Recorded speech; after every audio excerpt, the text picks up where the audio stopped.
Hey guys, it's Holly, Taxi Moms. And I was thinking, there's all these different business opportunities. And so just to really keep it generic and to keep my personal business out of this, because I love the company that I work with because they're awesome. But I've been getting a lot of questions from a lot of different other companies, which is a good thing. And so I wanted to address a few of these. And the first one is how to choose the right opportunity. Well, to choose the right opportunity, you have to look at what they offer. What does it meld with you? Are you comfortable doing what they're asking you to do? And honestly, you're not going to know just from looking on the outside of a company until you get on the inside and actually see what their teaching is, how they teach, and what they do. So, if it's like, if you want to be a paralegal, if you already know what being a paralegal is all about, then you shouldn't have a problem finding a job in that genre, correct? Well, the same can be said for marketing. If you've already done something similar to it, I don't care if it's, Avon, Amway, just to throw out some of the top ones, if you've already had experience as either a buyer or a seller in this, then it shouldn't be a problem for you to get into something like that. As for internet marketing, if you've never done anything like that before, that's a whole nother genre, which is totally awesome. And you only live once, so why not give it a try, right? So anywho, to find the right opportunity, just find out what melds with you, how they teach, what their teaching tactics are, and see how it fits with you. Who should you listen to once you choose? Well, my whole thing would be, number one, first and foremost, listen to what your sponsor has to say. Because usually anytime you get into a company or a business that's online marketing, you're going to have someone, even direct sales, some direct sales, if it's like MLM or something like that, you're going to have a sponsor. You need to listen to what your sponsor is telling you.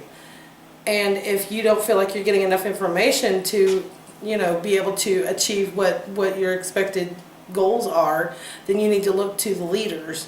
And stalk them if you need to, kind of thing. I don't mean like go to their house and stalk them. I mean look and watch and see what they're doing, online presence, and get some ideas. What drew you to the company, because that same thing that drew you to it will be drawing your prospective people. They said it was going to be easy. Liar. Yeah. They will tell you it'll be easy. But see, for some people it is really easy because they do have a bit of a learning curve. And even though there's a learning curve there, that doesn't mean that you're not going to have success. It's just going to take you a little longer to get to that point. So don't sweat it. I mean, everybody starts at the bottom. It's just sometimes people forget where they were when they was at the bottom, and they don't really realize how to take it all the way back to the beginning. So that's whenever you need to find a mentor, a coach. There's big difference there between the two, but you need to be looking to the people that are above you and ask them questions. If you've got a good upline, or you got good leaders in your company, they're going to answer those questions for you without hesitation. If not, then I would be questioning or look to somebody else. So why do they tell me to buy more? Well, it's like when you walk into Walmart. Okay, because everybody probably everywhere, all across the world, anybody that's seeing this video has a Walmart. First thing you do, you walk in the store, there's all these, chandelier, but there's all these things. They've got candy bars, they got cookies, they got all the things that are bad for you right before you get to the produce department, right? So these are all upsells. They're trying to sell you something every time you walk through the door. Whether you're there to get one thing or not. How many times have you walked in and didn't grab a basket, all to send a spouse or a child up to the front of the store to grab a basket? That's because that you're being upsold on things. It's because you feel drawn to it and compelled to get it because you feel like it's something that you need. Excuse me, I've got a bit of a cold. So when you think about it, you're either buying or selling. Okay, I mean, even the hat that I have, the shirt that I'm wearing, it's got a big old Taz on it. I'm wearing at least a couple of people that's made quite a bit of money off of me. Even the shoes I'm wearing, which are house shoes, because I can do that because I work from home. You're either a buyer or you're a seller, but it just depends on where you are as to if you're buying or selling, right? Makes sense. Okay. I have a crappy upline. I hear that so many times.